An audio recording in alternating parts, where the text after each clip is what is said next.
Abra sua Bíblia em Hebreus, capítulo 12. Hebreus 12.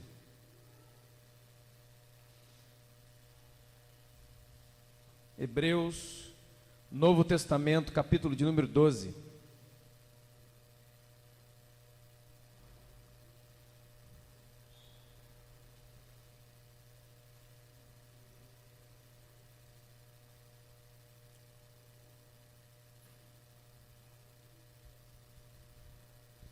Versos de 1 ao 3. Hebreus 12, versos de 1 ao 3. Amém? Diz assim: portanto, também nós, visto que temos uma grande nuvem de testemunhas ao nosso redor, devemos nos desembaraçar de todo o peso do pecado que tenazmente nos assedia.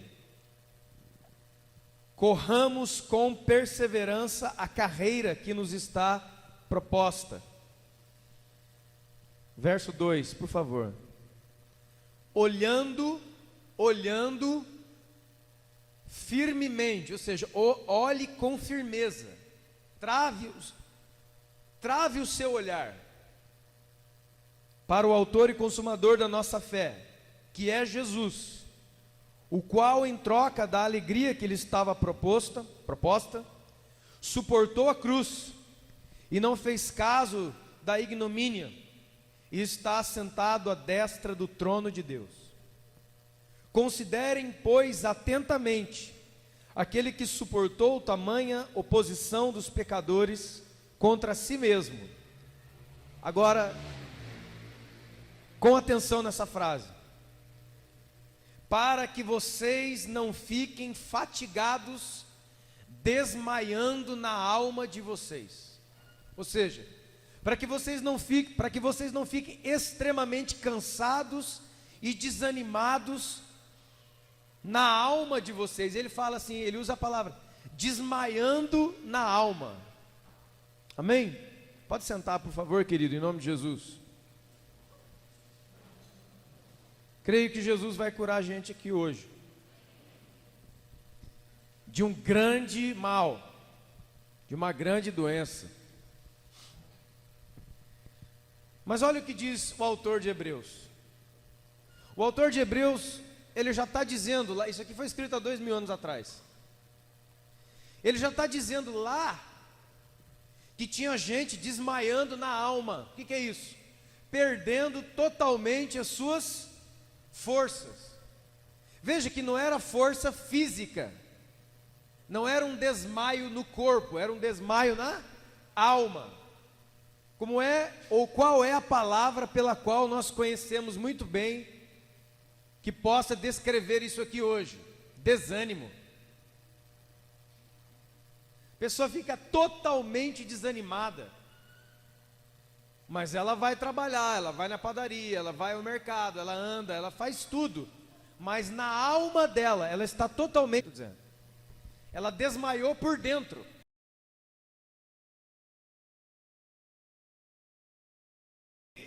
Colocado aqui, é a fatiga, extremamente cansada, ela fica fatigada, ela fica cansada, e ela não vive de fé em glória em glória, mas de canseira em canseira.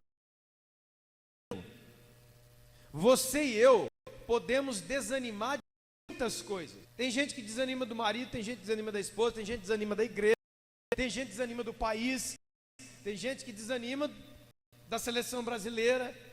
E glória a Deus se você desanimou disso aí. Empresta mesmo.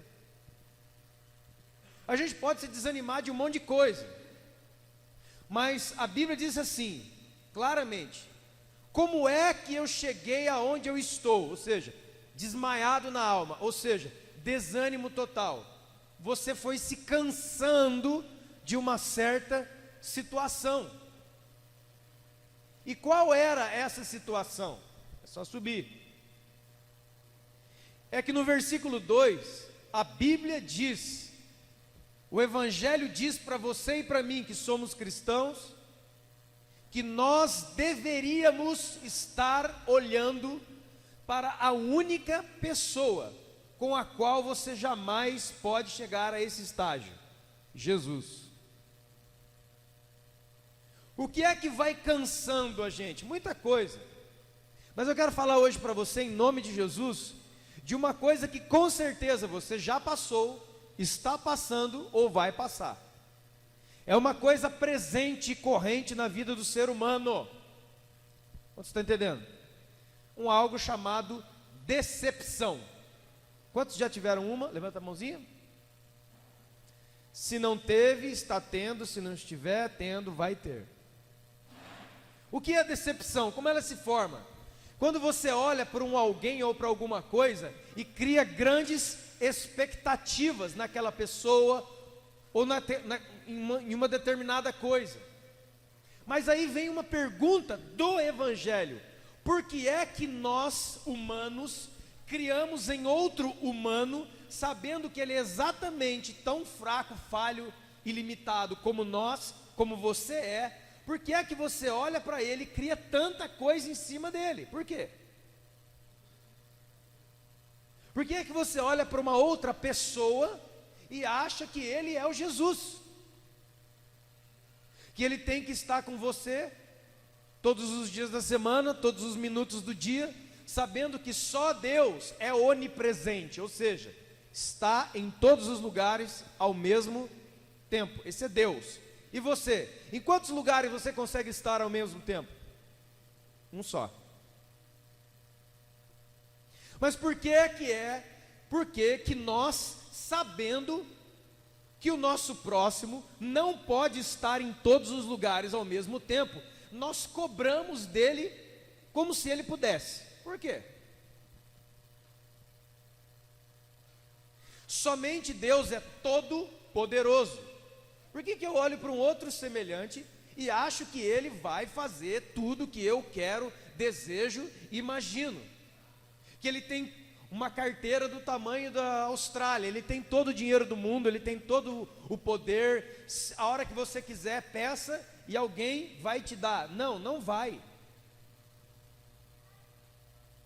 Por que alguém se desilude? Porque criou uma ilusão primeiro. Se você vive uma vida real, sem ilusões, você quase nunca vai se desiludir com ninguém, nem com nada, porque você não projeta no outro algo que só Deus pode fazer e só Deus pode ser. Só Deus é perfeito. Então por que é que eu busco isso no outro, a ponto de matar alguém, a ponto de sufocar uma pessoa de uma tal maneira, querendo que ele seja Deus? Lá em Êxodo 20, nos 10 mandamentos, o primeiro mandamento, todos se lembram? O primeiro mandamento da lei de Deus: não terás outros deuses diante de mim, e não fará para ti imagem alguma de Deus, em nada e nem em nenhum lugar. Mas pasmem, tem muita gente fazendo a imagem de Deus no outro. O meu pai, ele tem que poder fazer tudo, suprir tudo, estar em todos os lugares comigo, porque o dia que o meu pai não foi me buscar na porta da escola, eu acho que eu vou ficar muito triste, porque ele não é meu pai mais. Que isso, cara? Olha, pai, é o seguinte, eu quero uma Ferrari de presente. Poxa, filho, eu não tenho dinheiro, então eu acho que você não me ama.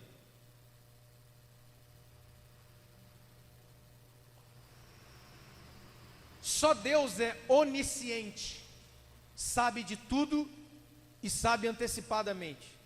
Onisciência e presciência. E aí, sem dizer coisa nenhuma, ou criando um tipo de joguinhos de adivinhação, eu quero que o outro sempre adivinhe o que eu quero, na hora que eu quero, sem que eu peça. Por que você está fazendo isso, irmão? Olha, você não me trouxe um açaí hoje, hein? Vocês não sabiam que eu quero tomar um açaí agora? Agora, vocês não sabiam? Eu quero tomar um açaí agora. Vocês não sabiam? Ah, então significa que vocês não ligam para mim. Não, não significa. Significa que vocês não leem meus pensamentos. Irmãos, você me ouvindo agora parece exemplos bobos, parece exemplos tolos, mas irmão, as pessoas estão forradas dessas coisas. Elas querem viver assim. Então, quando se cria uma grande expectativa em cima de um outro ser humano que é tão falho e limitado quanto você vai cair do cavalo, você vai se decepcionar. Mas onde eu quero ir com você é o seguinte: é certo que nós já nos decepcionamos, estamos decepcionados, ou nos decepcionaremos com coisas e pessoas, até o fim da sua vida. Mas o Evangelho diz assim: ei, sabe por que você anda caidinho? Sabe por que você anda desmaiado dentro de você? Porque você está olhando para alguém que não sou eu. A resposta sobre o porquê alguém se desanima é esta: você está olhando para quem? Se você chega para orar isso aqui diante de Deus: Senhor, me livra do desânimo, ai, Deus está tão desanimado. Irmãos, o que eu mais escuto da crentaiada daqui, de outros lugares, é: ai, eu estou tão desanimado. Eu sei por quê. Porque a sua vida é uma vida repetitiva, monótona, em um monte de coisas onde Jesus Cristo não está presente. Pronto, sua resposta é essa. Tudo que Jesus Cristo, o Rei da Glória, não está presente, está fadado a ser cansativo, monótono e repetitivo. Quer ver um exemplo? Mateus capítulo 5 e Mateus capítulo 6, é Mateus capítulo 6, perdão, não é 5, é 6, onde Jesus começa a ensinar a orar, lembra? Vocês, quando orarem, não usem de vãs repetições, pensando que pelo muito falar, vocês serão ouvidos. Porque é que muitas pessoas estão totalmente desanimadas e abandonaram a prática da oração nas suas vidas, porque ela está sendo repetitiva, e essa repetição é vã, e tudo que é repetitivo é monótono, e tudo que é repetitivo e monótono gera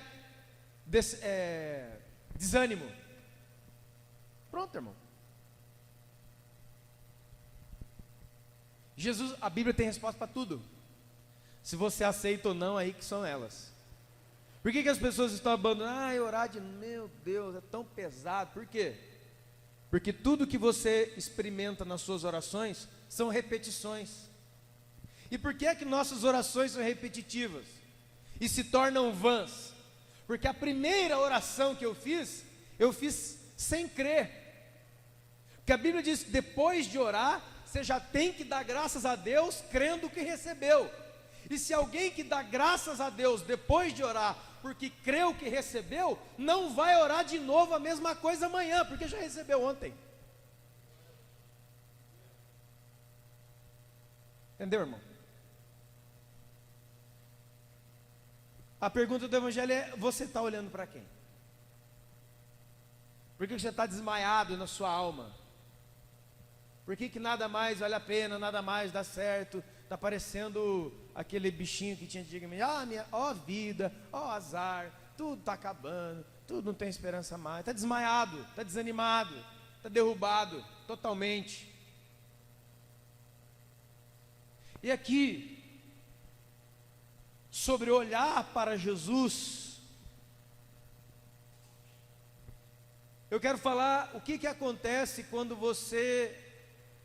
A decepção que gera desânimo e cansaço, ela é um fim em si mesmo. Eu fiquei triste, fiquei decepcionado. Será que é só isso? Dá e para? Eu quero dizer uma coisa para você, uma coisa que Deus me disse há muito tempo. Eu já falei isso aqui várias vezes. Escute: a maneira com a qual você lida com as suas decepções e tristezas é o que dá o tom, é o denominador de onde você pode chegar. Quem não sabe trabalhar com tristezas e decepções não pode ir tão longe com Deus. Sabe por quê? porque não vai aguentar. O ser humano, irmão, é muito decepcionante. Muito. Se você não tem domínio sobre isso, você não vai muito longe. Sabe por quê? Rapidinho você vai ficar triste com alguém, aí você vai ficar aqui, ó, desanimadinho, desmaiado na alma, vivendo repetições, vivendo monotonias, porque não consegue encontrar nada novo. É lógico. Você não está olhando para o autor e consumador da fé. Você não está olhando para a água da vida, para a árvore da vida, para o autor da vida. Você está olhando para um barro, você está olhando para o pó, você está olhando para o caco. Isso aqui são nomes pelos quais você e eu somos chamados: caco, barro, pó. Sabe como é que é o seu nome na Bíblia? Um conto ligeiro. Eu falo uma historinha, daqui a pouco você já não esquece mais. Isso é você. Sabe como é que você chama na Bíblia? Página de livro. Eu estou lendo você aqui, ó, adeus aqui, ó. Outra página, acabou a sua vida.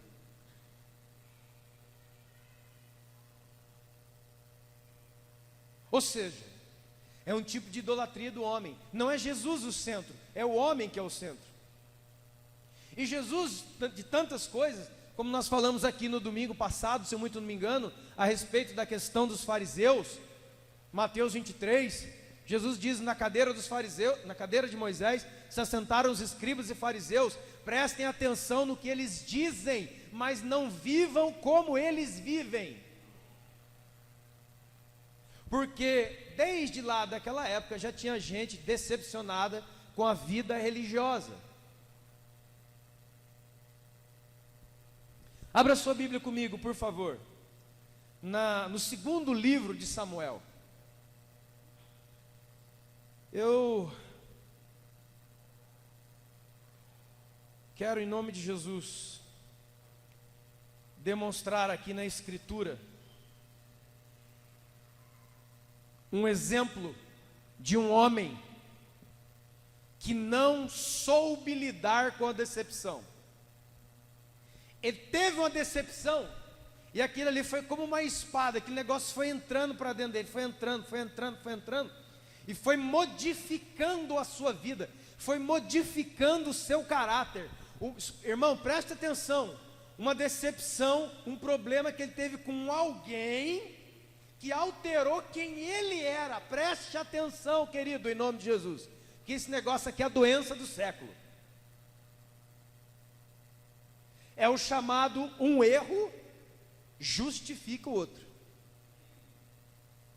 Escute, não é um erro não justifica o outro. Agora se você errou, você me dá direito de errar também. Desculpa, irmão, essa é a maior burrice que um ser humano pode fazer. Quer dizer então, se você me ver tomando um copo de veneno, você vai ficar com tanta raiva de mim que você vai dar 2 copos de veneno agora. Quer beber 2? Ah, é? Se você me ver dando cabeçadas nessa coluna de ferro, você vai ficar tão indignado que você vai me tirar e vai, se eu dei 2, você vai dar 5 cabeçadas.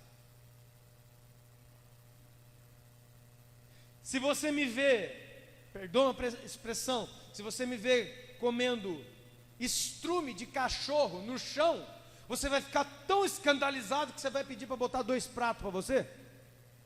Não vai fazer?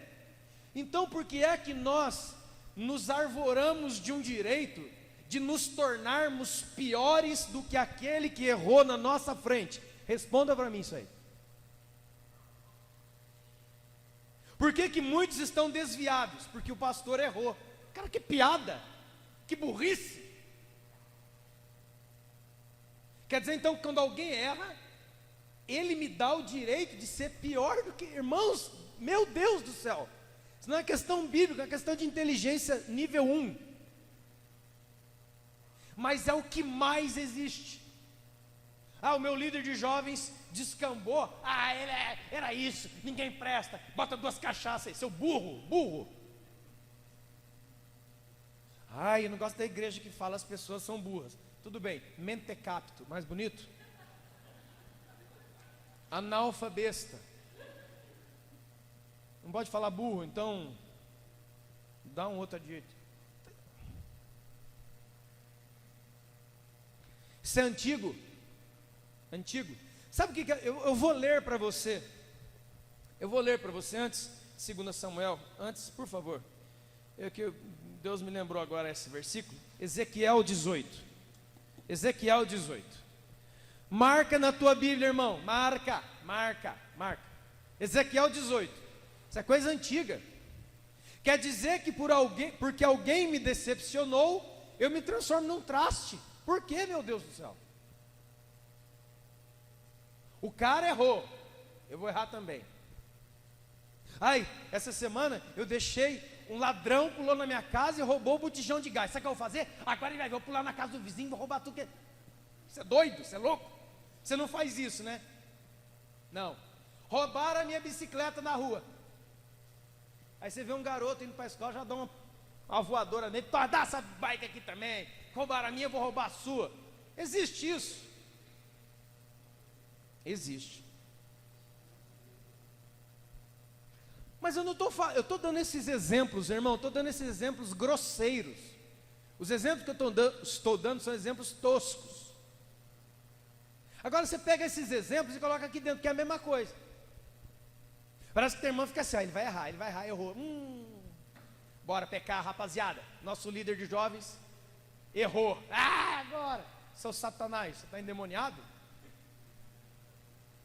Olhe comigo, lê comigo em nome de Jesus, Ezequiel 18, olha aí, ó. Os 3 primeiros versículos. Veio a minha palavra do Senhor dizendo: que tendes vós, que acerca da terra de Israel, dizem este ditado: os pais comem as uvas e os filhos sujam os dentes. Tão certo como eu vivo, diz o Senhor, nunca mais se dirá isso em Israel. Eis que todas as almas são minhas, a alma do pai e a alma do filho. A alma que pecar, essa morrerá. Verso 20. A alma que pecar, essa morrerá. O filho não levará a iniquidade do pai, nem o pai do filho. A justiça do justo ficará sobre ele, e a perversidade do mal ficará sobre ele. Mas se o perverso se converter de todos os seus pecados que cometeu, e guardar os meus estatutos, e fizer o que é reto e justo, certamente viverá, não será morto. De todas as transgressões que ele cometeu, não haverá lembrança contra ele. Pela justiça que ele praticou, viverá. Acaso eu tenho prazer na morte do perverso, diz o Senhor Deus? Não, eu não desejo isso. Antes, eu desejo que ele se converta dos seus caminhos e viva. Mas, ao justo agora, ó. O justo, desviando-se da sua justiça e cometendo iniquidade, e fazendo segundo as suas abominações, que faz o perverso, acaso viverá? De todos os, irmão, acorda aqui, ó. De todos os atos de justiça que ele tiver praticado, eu não me lembrarei mais, meu Deus, na sua transgressão com que transgrediu, no seu pecado que cometeu, ele vai morrer. Amém? Entenderam? Entenderam, irmãos? Fala de 2 conversões. A primeira conversão é a do ímpio. O ímpio que faz mal a vida inteira, se converte, Deus o salva. E depois da conversão do justo, do crente, que abandonou os caminhos do Senhor. Mas para os dois uma coisa é igual. Deus se esquece de toda maldade daquele que se converteu da maldade. Mas Deus também se esquece de toda justiça daquele que se converteu da justiça. Acorda, hein? Ser desviado não é um negócio bom. A alma que pecar, essa morrerá. Não vai ser cobrado de um no outro. Um erro do pastor não condena a congregação. O erro da congregação não condena o pastor. Da esposa, o marido a esposa, dos pais, os filhos ao pai. A alma que errar, essa vai dar conta para Deus. Se não, vejamos, lá em 1 de Pedro capítulo 3, fala do homem ímpio que vive em casa, casado com uma mulher crente. E o apóstolo Pedro diz, olha, a mulher ganhará o seu marido no seu convívio de sabedoria e santidade.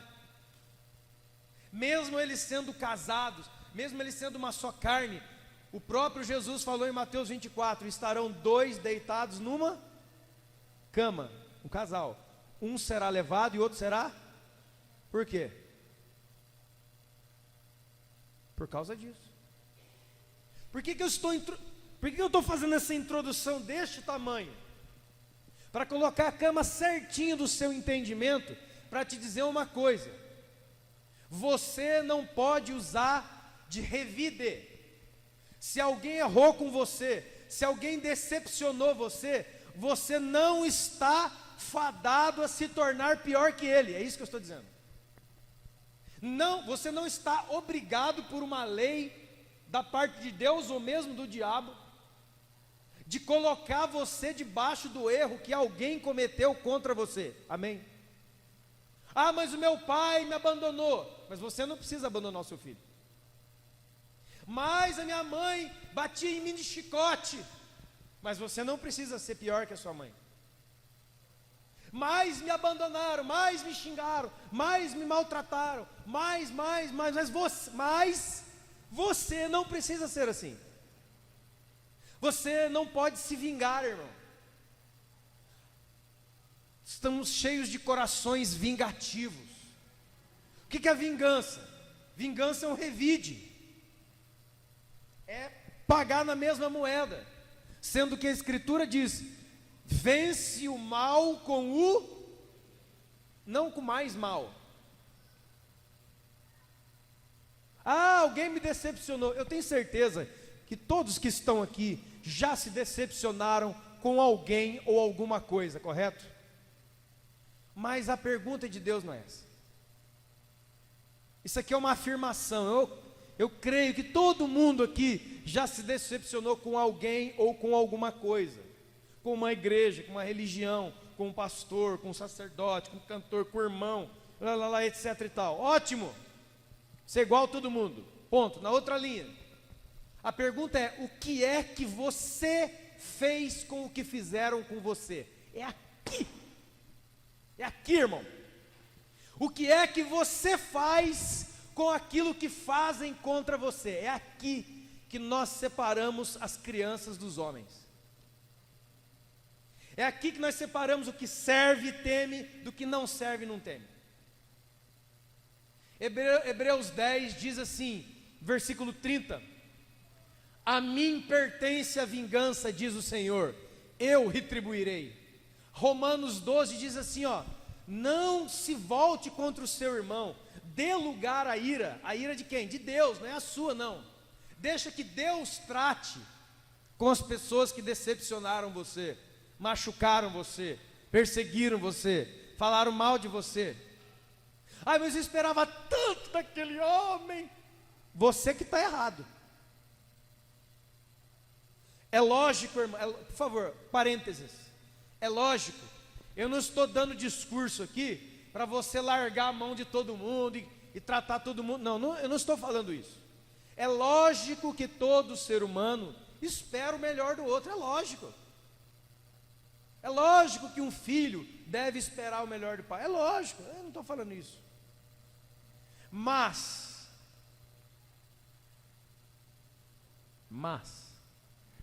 se ele falhar, o meu coração não vai junto, porque eu estou olhando para Jesus. Mais um parênteses, eu estou olhando para Jesus em você, e tudo que eu ver em você que não é Jesus, é só fechar o olho. Porque, irmão, também não estou falando metafísico. É olhar para Jesus, é o seguinte: se lasque todas essas pessoas que estão aqui, eu só olho para Jesus. Então, uma pessoa que vive andando olhando para cima. Não. é olhar para Jesus no outro, porque Jesus está no outro. Mas quando você vê uma coisa no outro que Jesus jamais faria, é porque agora você está olhando o outro sozinho, sem Jesus. Aí você fecha o olho. Não, isso aí é a carne do Roberto, isso aí é o homem, ó. Isso é um pedaço dele, ó. É ele, ó. É um pedaço da sua humanidade. Mas eu já vi muito Jesus na vida daquele irmão. Eu já vi muito Jesus operar na vida dele, na vida dela. Mas eu já também vi ele fazer coisa errada. Mas isso não me desanima. Isso não me descompensa mais. Nós precisamos aprender a tratar com as decepções e desilusões, porque senão você vai viver desmaiado na alma. Você vai viver errando porque o outro errou. E um erro não justifica o outro. Olha a pessoa que está do seu lado. Diga assim: um erro não justifica o outro. Diga assim: você me viu errar? Ore por mim. Não seja bobo de se tornar pior do que eu. Agora sim, 2 Samuel capítulo 13. 2 Samuel 13, verso de número 21. Eu queria ler todo o capítulo. Amanhã é feriado. Ninguém vai andando para lugar nenhum, né? Amém? Então fica aí. Fica aqui, irmão. Se eu ver alguém na Dutra, eu passo com o cara. Vamos lá.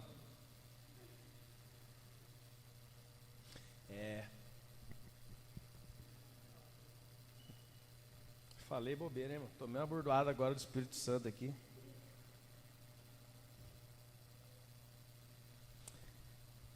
Presta atenção no que eu vou te dizer. Eles, escute isso aqui, é muito sério. Eles, pensando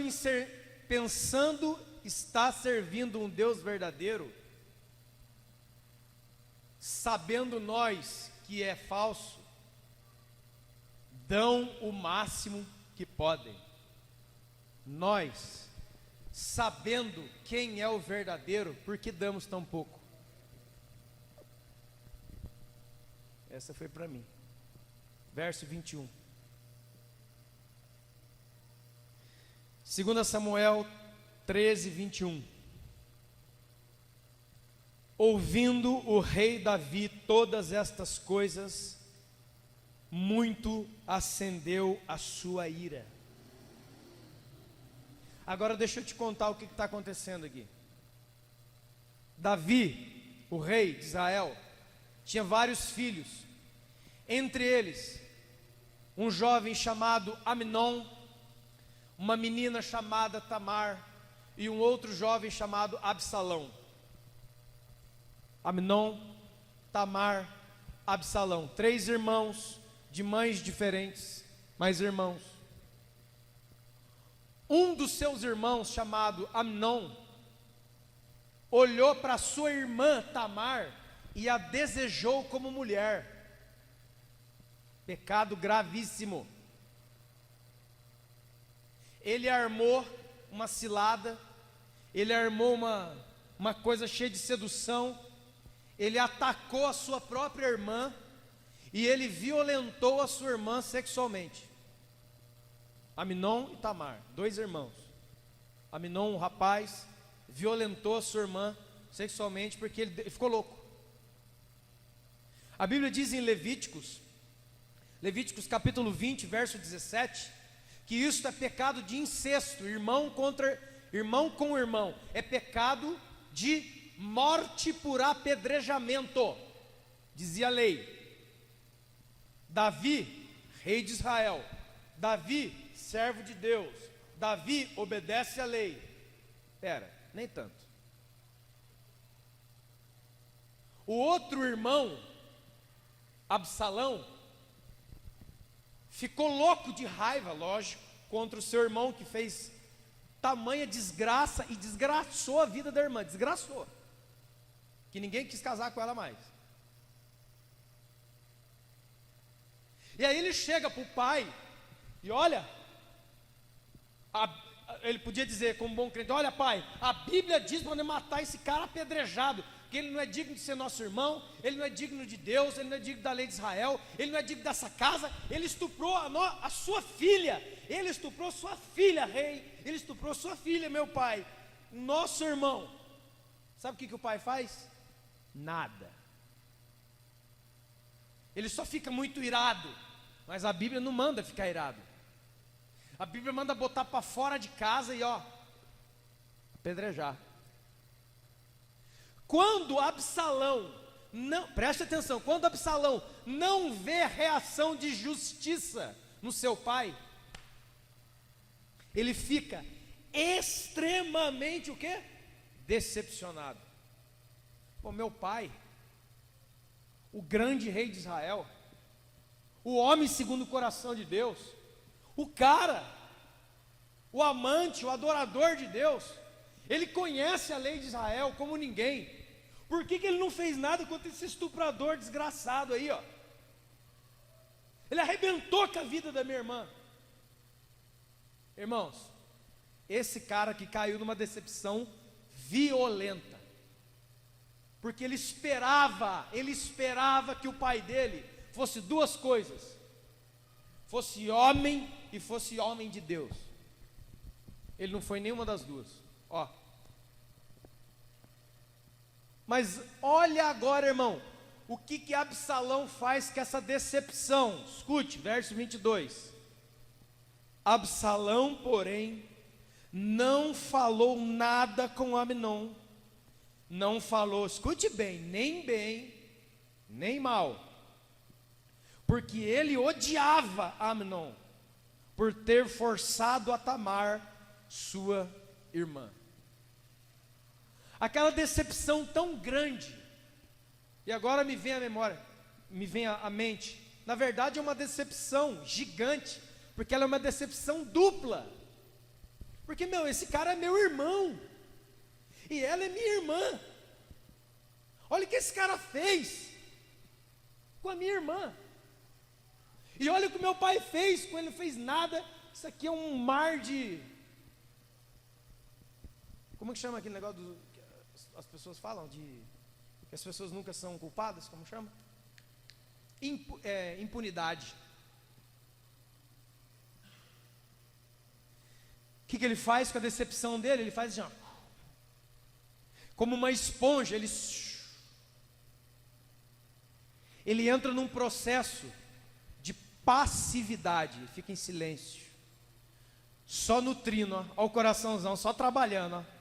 Ele não fala nem bem, nem mal, não fala mais com o pai, ficou em silêncio com o pai, ficou em silêncio com o irmão, mas a Bíblia diz que ele odiava o irmão.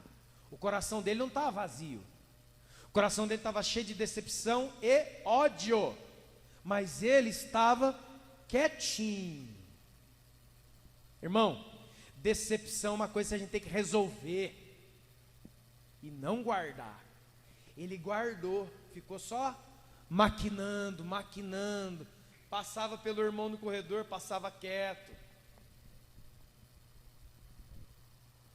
Meu líder me decepcionou, o pastor, o irmão, alguém me decepcionou. Não falo nem bem nem mal, ó.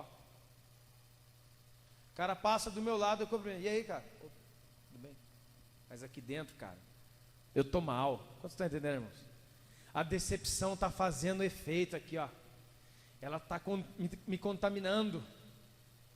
Ela está criando aquilo que a palavra de Deus diz em Hebreus 12:15, que nós temos que atentar para não deixar brotar em nós raiz de amargura, porque quando ela brota, ela contamina não somente você, mas quem tiver ao redor. E quanto tempo durou isso aí? Verso 23. Passados 2 anos. 2 anos passivos. 2 anos naquele silêncio. Mas a decepção trabalhava lá dentro. Era igual um veneno de cobra correndo nas veias, dominando todos os órgãos, dominando o seu sangue. ódio, decepção, raiva, aquela coisa de impunidade, não deu em nada. O meu irmão fez uma coisa condenável pela lei de Moisés, não deu nada, ficou tudo por isso mesmo. E aí não aguentou. Sabe o que virou decepção incubada? Vingança. Sabe o que ele fez? Ele armou uma emboscada e matou o irmão dele. Matou. Vingou. Decepção não resolvida, mágoa, amargura não resolvida, muitas vezes vai virar ou pode virar em nosso coração vingança. Você vai continuar ainda morando na mesma casa, trabalhando no mesmo trabalho, congregando na mesma igreja, em silêncio, com o coração arrebentado aqui dentro, com o coração ferido, com o coração decepcionado, em casa, no trabalho, na escola, aqui dentro, em silêncio, por mais de 2 anos. Você pode viver aqui dentro, sem falar nada, sem falar uma palavra, até que aquilo é como um câncer. O câncer é chamado de a doença silenciosa. Muitas vezes quando alguém vai fazer o exame, como é que fala? Já está tomado, não tem mais o que fazer. Aqui, ó. Tomou. Teve um dia que ele não aguentou, falou: vou matar esse cara. 2 anos, 2 anos, acordando, comendo, trabalhando e dormindo com aquilo aqui dentro. Você está entendendo, irmãos? Um dia, ele foi lá e matou. Vou matar esse cara, que não está dando nada aqui mesmo. Pode fazer o que quiser, vou matar. Engraçado que antes disso tudo acontecer, Absalão era uma pessoa normal. Absalão não nasceu ruim, mas por não saber lidar com a decepção terrível que ele teve, com a dor terrível que ele teve, aquilo ali o transformou em outra pessoa. Você está entendendo, irmãos? Quantos de nós talvez não estamos aqui essa noite assim? Você está alterado por alguma coisa que fizeram a você, que te decepcionou, te magoou, te feriu.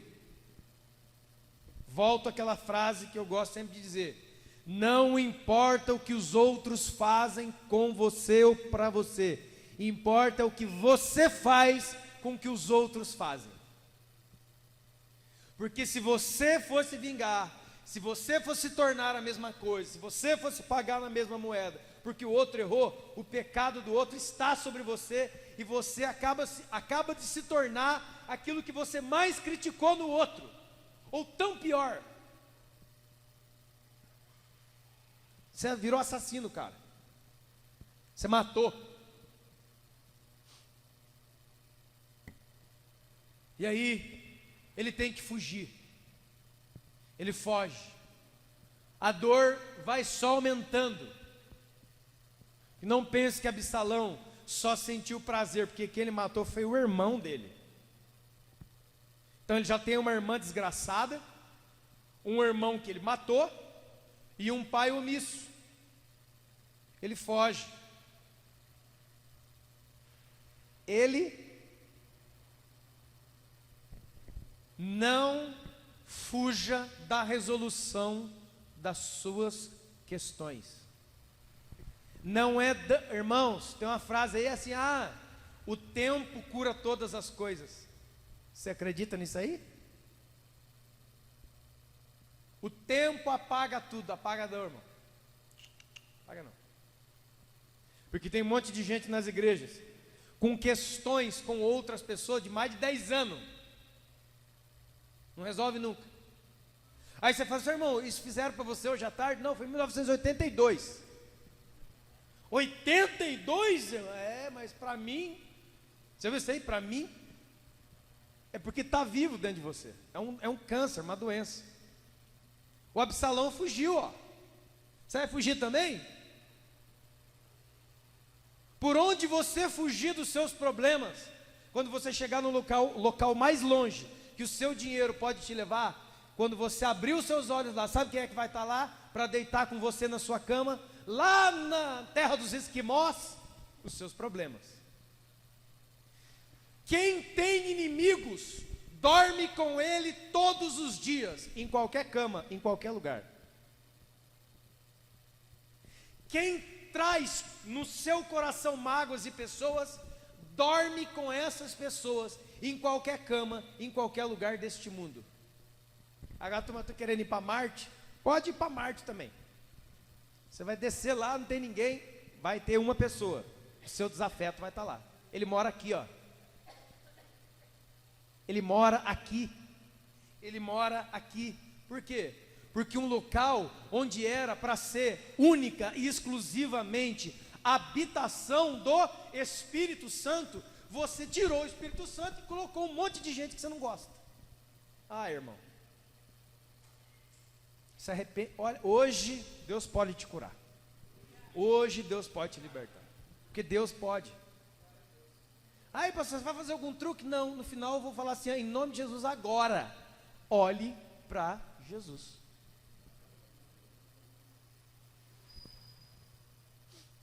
Segunda Samuel 15.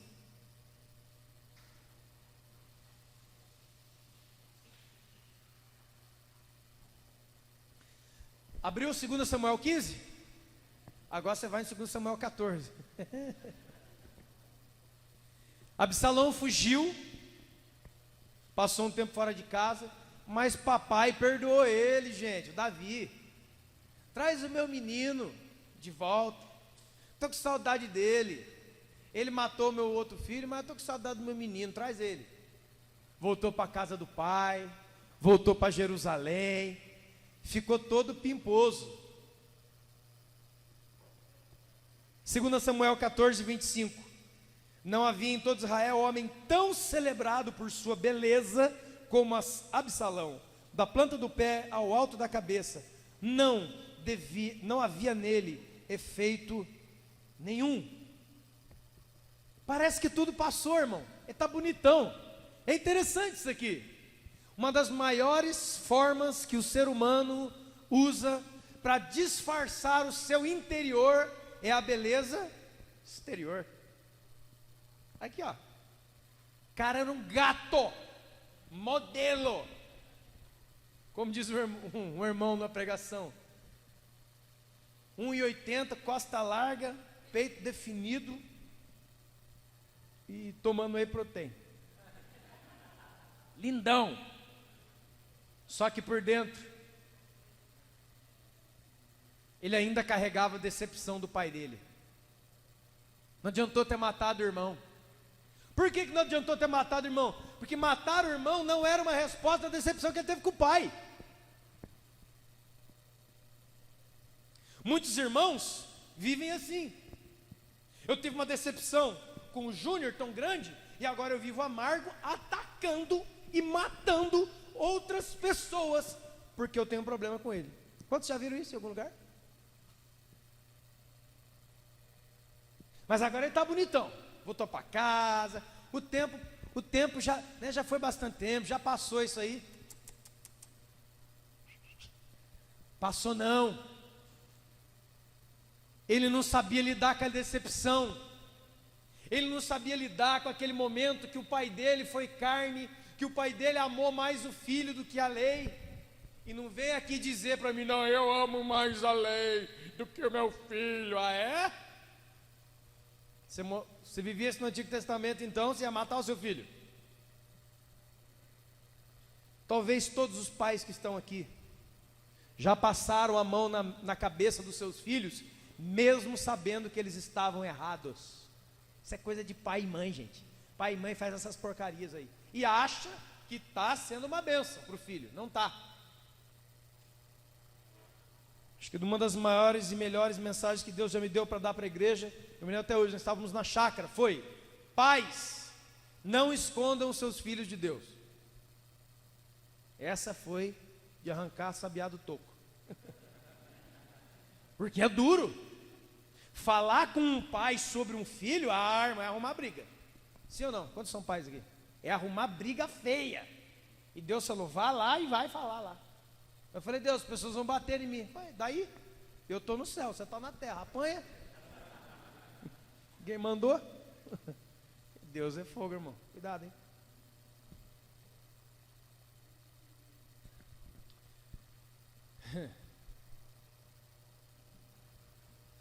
Capítulo 15. Depois de todas essas coisas, Absalão fez aparelhar para si carro, cavalos e 50 homens que corressem diante dele. Olha que lindo, ó. O tempo já passou, estou bonito, passado. A decepção consumia ele, irmão.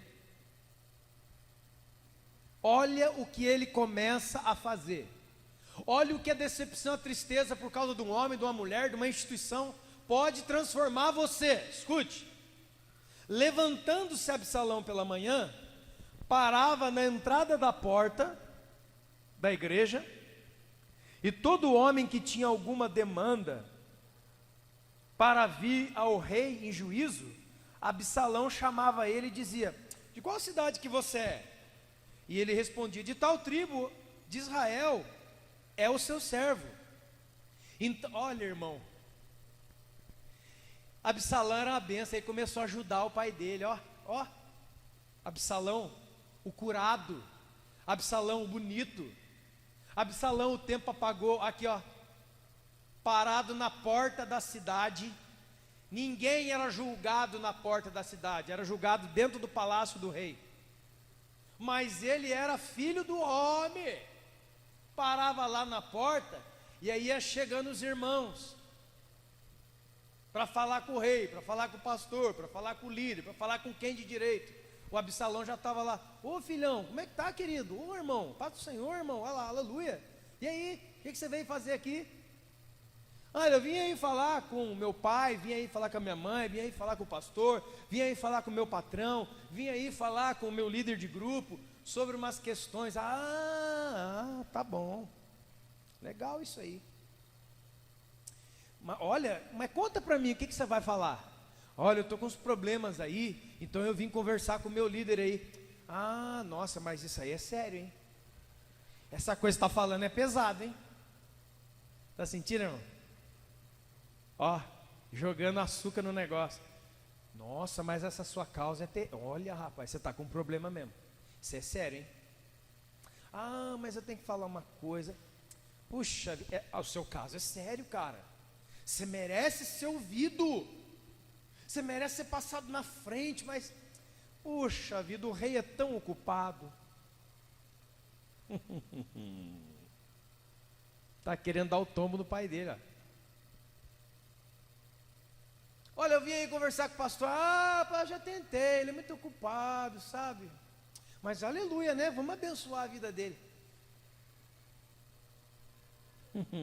Estou vendo o seu rabo passar aí, o diabo. Essa história é velha, irmão. Conversa aqui, conversa lá, por causa de uma decepção não resolvida comigo, não resolvida com o irmão, não resolvida com o rapaz, não resolvida com o pai, não resolvida com a mãe. Eu já me ponho na porta da cidade a atender pessoas dizendo: mas olha, eu já tentei também ser atendido, mas sabe, essas são pessoas muito ocupadas. Ou seja, ele não tem tempo para vocês. Ou seja, o seu caso não é importante. Ou seja, você é cidadão de segunda categoria, por isso que ele não tem tempo para te atender. Eu vi que o seu problema é sério. Irmão, que sério esse problema, meu Deus, vou orar. Posso orar, irmão? Posso orar em nome de Jesus? Melhor a gente orar aqui, né? Porque não vai dar para o pastor atender mesmo. Acho que o seu pai não vai falar, o irmão não vai falar, então não vai dar tempo, né?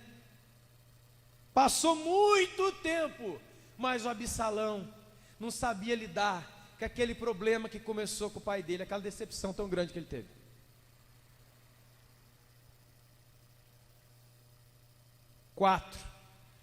E Absalão dizia mais: quem me dera também, viu? Quem me dera ser juiz nessa terra. Já pensou, irmão? Ora por mim, tá bom? Um dia quando eu for pastor aí, Deus vai me usar, você vai ver, eu vou receber todo mundo, eu vou ficar aqui das 6 da manhã às 6 da tarde, você vai ver. Não vai ficar ninguém para fora. Pastor, eu vou orar então, em nome de Jesus. Então ora, É capeta em cima de capeta. Tudo. Por quê? Porque ele queria ele queria se vingar do pai dele. O pai dele morava dentro dele. Então o que ele estava fazendo aqui? Quem me dera ser rei como meu pai. Aí você ia ver que reinado bom que ia ser. Eu ia fazer isso, eu ia fazer isso, eu ia fazer. Verso 5. Quando alguém se chegava para se inclinar diante dele, eles têm, não, rapaz, não ajoelha não, que isso? Ô, varão, nós somos igual, cara, nós somos irmão, meu. Que isso? Isso aí você... Não, isso aí você fala lá só com o pastor. Eu não, cara, eu sou gente como você, irmão, que isso? Não, mas você não é líder da igreja aí também? Você não é outro irmão? Você também não é subgerente aí dessa indústria? Não, eu sou, cara, mas não sou que nem ele. Ele é pastor, né, irmão? A gente até entende, né? Mas eu não, cara, eu sou igual. Ó, um abraço.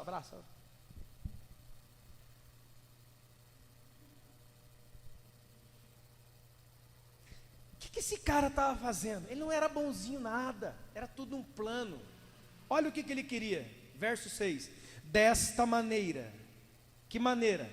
Bajulando os outros. Absalão fazia isso a todo aquele que vinha ao rei. E assim, olha a palavra, ó, ele roubava o coração dos homens. Você quer roubar o coração de uma pessoa incauta, ou seja, uma pessoa espiritualmente ainda não madura? Você quer roubar o coração de alguém? Bajula ele, beija ele, pega ele, abraça ele. Não, irmão, pode contar para mim, mas não é o fim do culto? Não, eu dou tempo para você. Lá, o pastor está lá, tá vendo? O pastor lá está cheio de gente, você sabe como é que é. Mas eu não, pode falar, eu fico aqui até 6 horas da manhã, cara. Pode falar. E o cara vai falando, você vai beijando o irmão. Que isso, irmão? Irmão, beijando, nós estamos juntos, cara. Dá 2 beijos nele. Ele, ai, rapaz, esse homem é de Deus. Está roubando o seu coração, filho. Ele está dando uma... essa é boa. Sabe por que o nosso coração é roubado com elogios, abraços e presentes? Sabe por que você deixa de amar esse irmão aqui e passa a amar aquela irmã ali? Porque ela se aproxima mais, ela convida mais para tomar açaís, ela convida mais a te dar mais presente, aniversário ela te ligou, e WhatsApp toda hora, e aquele irmão nem fala muito comigo. Então significa que ele não me ama e essa aqui me ama. O seu coração é assim? Seu coração é de uma prostituta, que é comprado com brinquedos, elogios.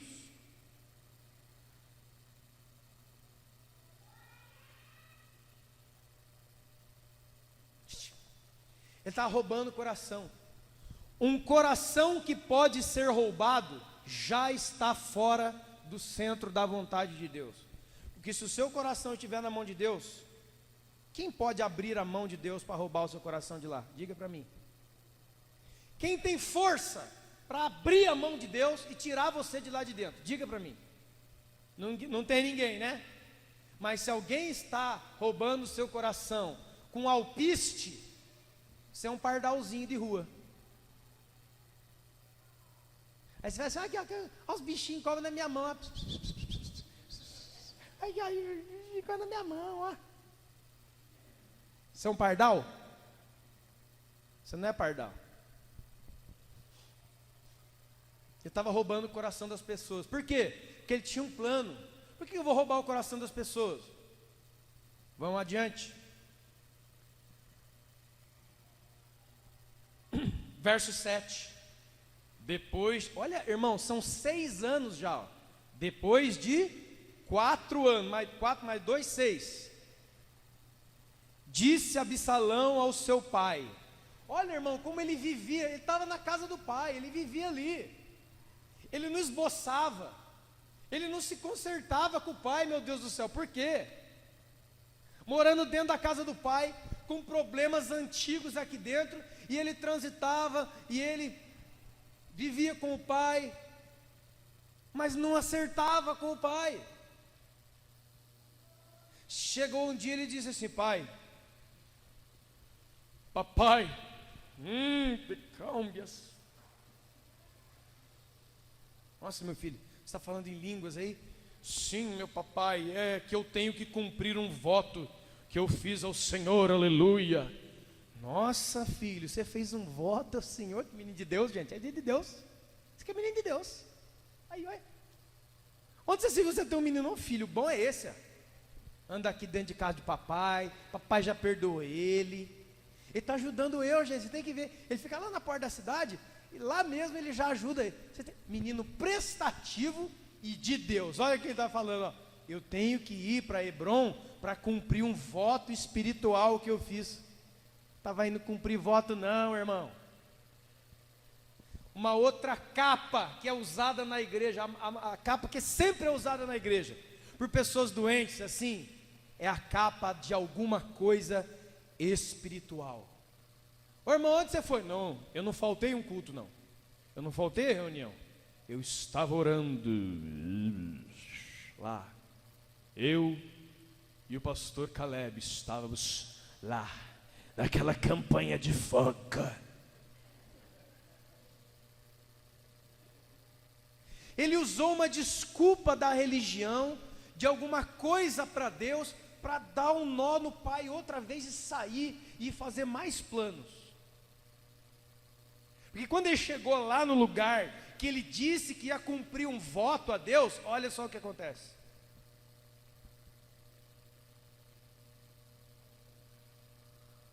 Verso 10. Absalão envia emissários secretos por todas as tribos de Israel. Atenção para a palavra secreto. Conta para ninguém, hein? Conta para ninguém que você já concorda comigo.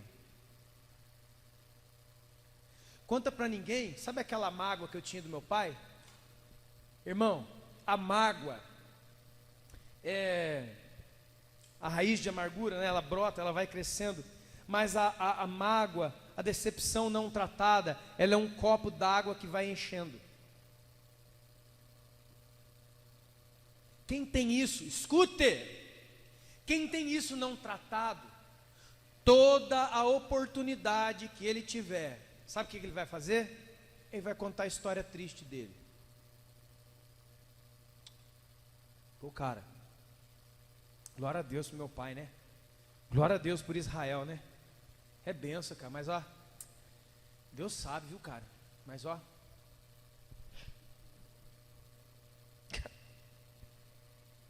teve um dia aí, mano, já entreguei para Deus, cara, mas ó, você entregou para Deus, você está falando? Então, ó, vou contar para você, cara, só para você, por favor, pelo amor de Deus. Estou abrindo meu coração para você, irmão.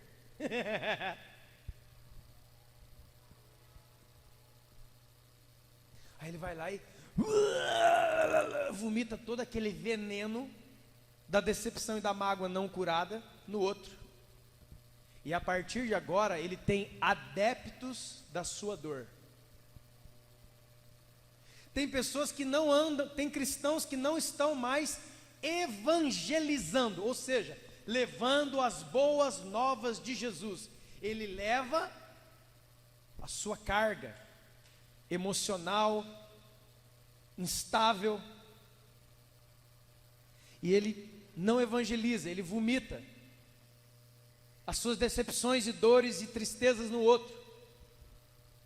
E aí ele começa a procurar adeptos à sua dor, porque eu fui magoado, eu fiquei decepcionado, eu tenho uma dor, sabe? Aquela igreja me decepcionou, aquele pastor me decepcionou, aquele líder me decepcionou, o líder dos jovens me decepcionou, o líder do ministério de música me decepcionou muito. Então, todas as oportunidades que eu tenho, em vez de eu falar da glória de Deus e como Deus me curou através do momento que eu comecei a olhar para Jesus e não para as falhas dos homens,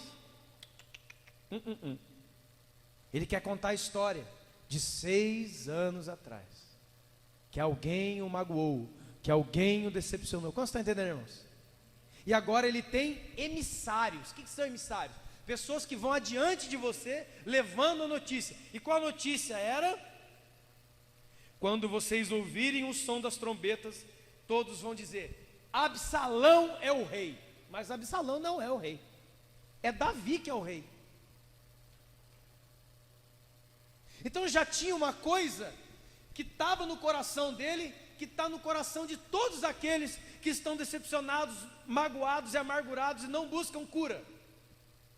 Só tem um jeito disso sair do meu coração: tirando o meu pai de onde ele está. Eu só vou me sentir bem quando eu fizer o mal para você. Existem pessoas, queridos, tão doentes, que a única maneira de ele se sentir bem, sabe aquelas pessoas que falam assim, ó, ai, descarreguei tudo que eu queria. Essa pessoa está endemoniada. Essa pessoa está totalmente doente, contaminada. Por quê? Porque ele só consegue se acalmar depois que ele arrebenta alguém. Você está entendendo? Depois que a minha mão está inchada de tanto bater no rosto de alguém, depois de quebrar o vidro de um carro, depois de quebrar coisas, depois de chutar um cachorro, depois de ofender uma pessoa, depois que eu ofendo tanto você e vejo você chorando, aí eu faço assim, ó. Aonde, pastor? Lá no mundão de Satanás? Não, na igreja. Ele envia emissários antes dele, vai lá, e quando eu chegar, proclamam que eu sou o rei, porque somente o momento que eu estiver no lugar do meu pai, eu vou descansar dessa dor. Ele tinha que consertar com o pai, ele tinha que abrir o coração para o pai, e dizer, olha, eu estou triste, aquele dia entrou decepção, você me feriu, eu não concordei com aquilo, eu não entendi aquilo, por que você fez isso com ele, aquele negócio ficou cravado aqui. Não é essa a resolução. A resolução é arrancar o seu pai fora, a resolução é matar o seu pai, é expor o seu pai, é humilhar o seu pai, é dar um jeito nele. Sabe por quê?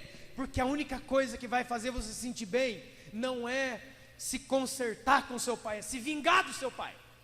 Você está entendendo, irmãos? Você tem que dar um jeito de ferir ele também, de fazer com que ele sinta a dor que você sentiu. Quantos estão entendendo, irmãos? Você está comigo aí, em nome de Jesus?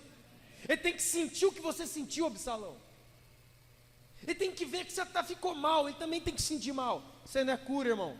Isto não é cura. Isso é maldição. Isso é veneno, passando de geração para geração. E eu quero dizer de novo, não importa quem decepcionou, feriu ou foi faltoso com você, você não precisa ser pior que ele. Você não precisa repetir a mesma maldição, você não precisa repetir a mesma ofensa, você não precisa pagar mal com mal. Você pode mudar a sua própria história. Você pode ser diferente para a glória de Deus e mostrar que tem Deus na sua vida. Amém? Meu Deus, sumiu aqui tudo.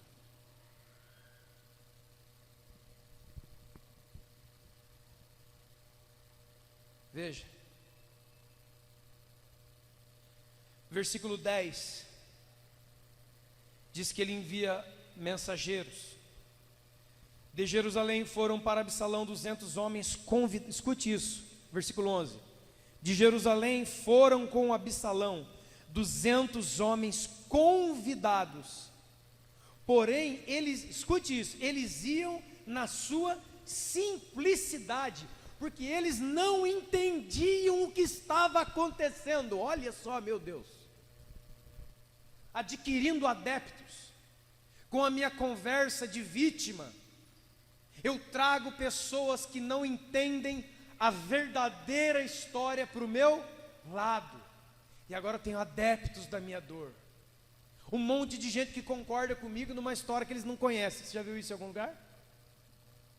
Gente que escuta um pedaço da história, compra aquele pedaço como se fosse a história inteira. Quantos já viram isso aí?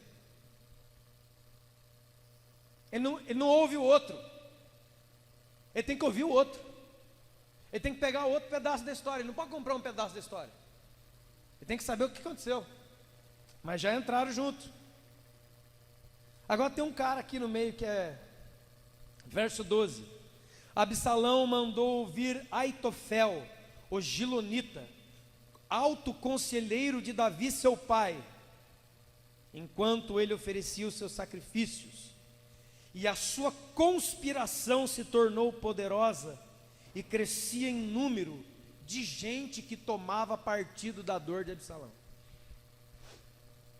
Sabe quem era Aitofel? Ele era o vô da Batseba. Era outro cara que estava muito decepcionado com Davi, mas muito. Ele era o vô da Batseba, mulher de Urias, que o Davi foi lá e deu um golpe na mulher. Acabou com a vida da mulher, desgraçou a mulher. O vovô estava já, ó. A hora que ele descobriu que tinha um povo que já estava contra Davi, ele falou: eu vou entrar nesse povo aí. Olha, irmão, sempre haverá gente para estar com você nas suas dores e doenças não curadas. O diabo sempre enviará gente para falar: rapaz, você está com razão mesmo, meu Deus,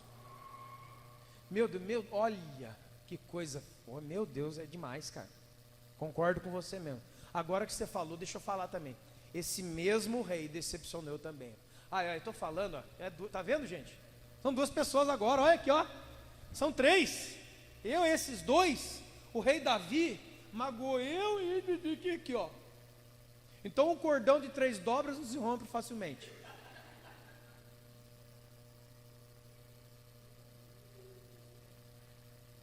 Eu tenho uma história tão triste. Olha, Davi me magoou, cara. Rapaz, magoou eu também.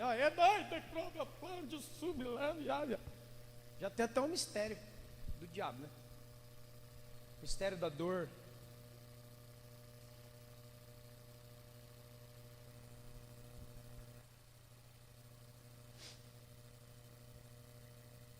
Agora vamos para o capítulo 16, estamos encerrando. Verso 20. Como é que começou essa história mesmo, irmãos? Davi, o pai, decepcionou grandemente o filho. O irmão Amnon decepcionou grandemente a Absalão. Por quê? Como é que começa essa história? Uma história de imoralidade, o quê? Sexual. Olha aonde ele vai parar. Por conselho de Aitofel, que também tinha decepção grande com Davi, porque Davi atacou a Batseba em imoralidade sexual. Ou seja, no caso de Batseba, imoralidade sexual. No caso de Amnon e Tamar, imoralidade sexual. O que é que Absalão vai fazer? Ele pega, sob o conselho de outro ferido na mesma área, pega as concubinas, as esposas do pai dele, coloca no eirado. O eirado é tipo um sobrado grandão, abre as cortinas, manda aquela mulherada arrancar a roupa tudo e começa a ter relação com todas elas. Começa na imoralidade e acaba na... Isso é o que muitos conhecem como maldição hereditária, que pode ser quebrada a qualquer momento, onde você levantar sua mão, entregar suas dores a Jesus, a sua vida debaixo do sangue. Qualquer maldição é quebrada instantaneamente. Aqui, ó. Absalão, 14 mulheres. Irmão, olha o que a decepção não curada pode produzir. Uma pessoa altamente ferida, uma pessoa altamente contaminada, que perdeu a noção de tudo. Ele começa a briga com o pai dele, porque o pai dele não tratou essa questão, e ele se torna aquilo que ele mais criticou, mais um imoral. Quantos estão entendendo, irmão? Isso aqui. Aqui, ó. Eu encerro com um encerramento de tudo isso aqui. Sabe qual foi? Absalão morreu. Morreu quando estava sendo perseguido pelos cavaleiros de Davi. Morreu enganchado, enquanto cavalgava e olhava para trás, olhou para frente, tinha um galho da árvore, pegou ele pelo pescoço e fez forca nele. E o pessoal foi lá e lançou ele. Ele morreu. Sabe qual é o resultado na vida de alguém que passa por decepções, tristezas, e não se cura, e não se trata, e não entrega tudo a Deus, e não resolve as suas questões, espiritualmente ele morre. Porque de desânimo em desânimo, uma hora você vai perder o fôlego. Uma hora um gancho de árvore vai pegar você pelo pescoço, vai deixar você pendurado, e alguém vai lá e vai. Tudo isso para dizer, irmão, em nome de Jesus, com certeza você já passou por decepções, está passando por decepções, ou irá passar por decepções, com coisas, instituições, pessoas, pai, mãe, marido, filho, pastor, melhor amigo, lá. E qual é a cura para tudo isso? Qual é a cura para tudo isso? Qual é a cura para tudo isso? Isaías 45 diz assim, ó: assim diz o Senhor Deus de Israel: olhem para mim e vivam. Olhai para mim e vivei, diz o Senhor. É o que está em Hebreus. Olhando firmemente para o autor e consumador da nossa fé. Você pode ser curado agora. Se coloque de pé. Ministério.